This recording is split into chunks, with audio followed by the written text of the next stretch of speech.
ఓం శ్రీ పరమాత్మనే నమః. శ్రీ పురాణ పురుషోత్తమాయ నమః. శ్రీ శివమహాపురాణము మొదటి సంహిత విద్వేశ్వర సంహిత, అధ్యాయము 17. మొత్తము విద్వేశ్వర సంహితలోని 18వ భాగం ఈరోజు మనం తెలుసుకుంటున్నాము. సౌనకాది మునులకు సూత మహర్షి జ్ఞానమాయ కర్మమాయ తాత్పర్యాల గురించి వివరించి చెప్పటం ఇప్పుడు మనం తెలుసుకుంటాము. ఈ విధంగా సూత మహర్షి చెప్తున్నాడు, నేనిప్పుడు కర్మమాయ జ్ఞానమాయల తాత్పర్యాన్ని వివరిస్తాను. మా అంటే లక్ష్మీదేవి, దాని వలన కర్మభోగము ప్రాప్తమవుతుంది కాబట్టి ఇది మాయా లేక కర్మమాయ అని చెప్పబడుతుంది. ఇదే విధముగా మా అనగా లక్ష్మీదేవి, ఆమె వలన జ్ఞానభోగము సంప్రాప్తిస్తుంది కాబట్టి దీనిని మాయా లేక జ్ఞానమాయ అని చెప్తారు. పైన చెప్పిన పరిధికి దిగువన నశ్వర భోగం ఉంటుంది, పైన నిత్యభోగం ఉంటుంది. దాని క్రిందనే తిరోభావము లేక లయము ఉంటుంది, అది పైభాగాన ఉండదు. అక్కడ నుండి క్రింది భాగముననే కర్మమయ పాశ బంధం ఉంటుంది. ఉపరితలమున బంధములెప్పుడూ ఉండవు. దాని క్రిందనే జీవుడు సకామ కర్మలను అనుసరిస్తూ వివిధ లోకములందు యోనులందు తిరుగాడుతూ ఉంటాడు. అందువలన పైలోకములందు నిష్కామ కర్మయే భోగముగా చెప్పబడుతుంది. బిందు పూజ యందు తత్పరుడైన ఉపాసకుడు క్రిందలోకములందే తిరుగుతుంటాడు. నిష్కామ భావముతో శివలింగమును పూజించు ఉపాసకుడే దానికి పైభాగాన వెళ్ళగలడు. శివుని మాత్రమే ఉపాసించుట యందు తత్పరుడైన వాడు ఊర్ధ్వలోకమునకు వెళతాడు. క్రింద భాగమున జీవకోటి ఉంటుంది, పైభాగమున ఈశ్వరకోటి ఉంటుంది. క్రింద ప్రాపంచిక జీవులుంటారు, పైన ముక్త పురుషులు ఉంటారు. క్రింద కర్మలోకము, పైన జ్ఞానలోకములు ఉంటాయి. పైన మదము అహంకారము నశింపచేయు నమ్రత ఉంటుంది. అక్కడ జన్మకు సంబంధించిన తిరోధానం ఉండదు. దానిని నివారించకుండా అక్కడికెవ్వరూ ప్రవేశించలేరు. ఈ విధముగా తిరోధానమును నివారించట వలన అక్కడ జ్ఞాన శబ్దార్థమే ప్రకాశిస్తూ ఉంటుంది. ఆది భౌతిక పూజలు చేయువారు దాని చేత నిమ్న లోకములందు తిరుగాడుతూ ఉంటారు. ఆధ్యాత్మిక ఉపాసన చేయువారు దానికంటే ఊర్ధ్వలోకములను పొందుతారు. సత్య అహింసాది ధర్మపారాయణుడై భగవంతుడకు శివుని పూజయందు తత్పరుడైన వ్యక్తి కాలచక్రమును అధిగమిస్తాడు. కాలచక్రేశ్వరుని హద్దు వరకు విరాట్ మహేశ్వర లోకము చెప్పబడినది. దానిపైన వృషభాకారములో ధర్మస్థితి ఉంటుంది. అది బ్రహ్మచర్యము మూర్తిభవించిన రూపము. దానికి సత్యము, శౌచము, అహింస, దయ అనేవి 4 పాదములు. అది సాక్షాత్తు శివలోక ద్వారము వద్ద నిలిచి ఉంటుంది. క్షమారూపములే దాని కొమ్ములు, శమమే దాని కర్ణములు. అది వేదధ్వని రూపమైన శబ్దము చేత అలంకరింపబడి ఉంటుంది. ఆస్తికత్వము దాని 2 నేత్రములు, విశ్వాసమే దాని శ్రేష్టమైన బుద్ధి మరియు మనస్సు. క్రియాది ధర్మ రూపములు వృషభములు, అవి కారణాదుల యందు స్థితములని తెలుసుకోవాలి. ఆ క్రియారూప వృషభాకార ధర్మము మీద కాలమునకతీతుడైన శివుడు ఆరూఢుడై ఉంటాడు. బ్రహ్మ విష్ణు మహేశ్వరుల ఆయుష్యులనే దినములు అంటారు. ధర్మరూపమైన వృషభము స్థితమై ఉండిన దానికి ఆవల దినము కానీ రాత్రి కానీ ఉండదు. అక్కడ జనన మరణాదులు కూడా ఉండవు. అక్కడ మరల కారణస్వరూప బ్రహ్మ కారణము వలన సత్యలోక పర్యంతము 14 లోకములు స్థిరమై ఉంటాయి. ఇవి పాంచభౌతిక గంధాదులకు అతీతములు.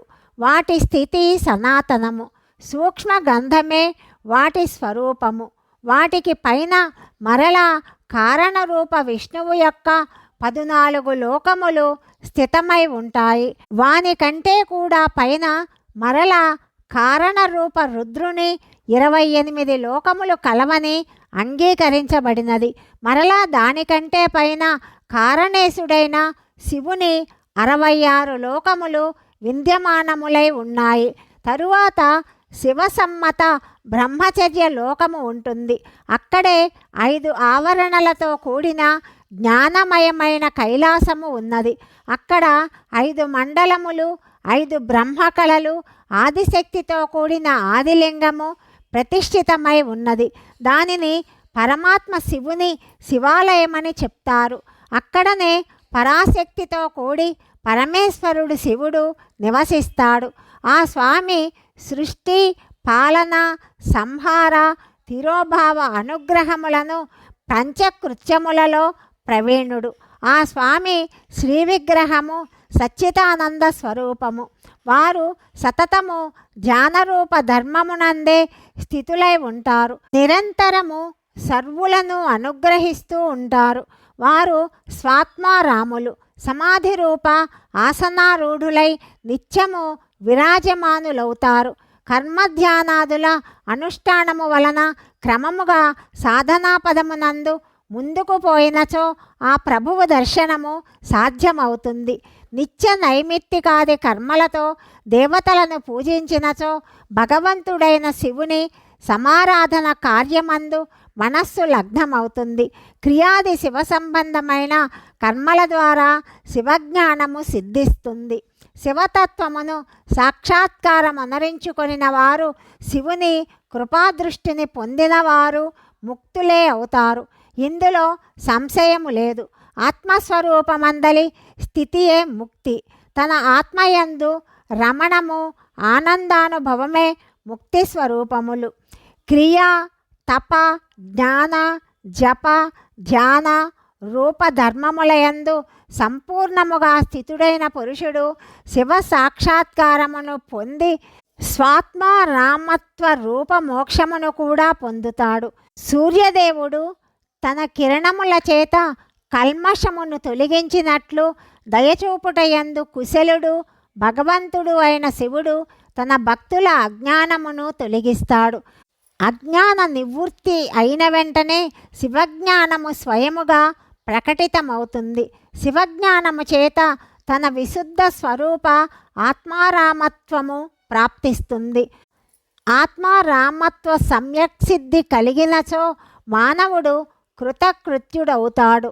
ఇక్కడ తెలిపినదంతయు నాకు గురుపరంపర వలన ప్రాప్తమైనదియే. తరువాత నేను నందీశ్వరుని ముఖమున ఈ విషయమును విని ఉన్నాను. నంది స్థానమునకు ఆవల స్వసంవేద్యమైన శివవైభవమున్నది. దాని అనుభవము కేవలము పరమశివునికే ఉంటుంది. సాక్షాత్తు శివలోకము యొక్క ఆ వైభవ జ్ఞానము శివుని కృప వలననే, శివుని ప్రసాదము చేత అందరూ పొందగలరని, లేకపోతే అసంభవమని ఆస్తికులు చెప్తారు.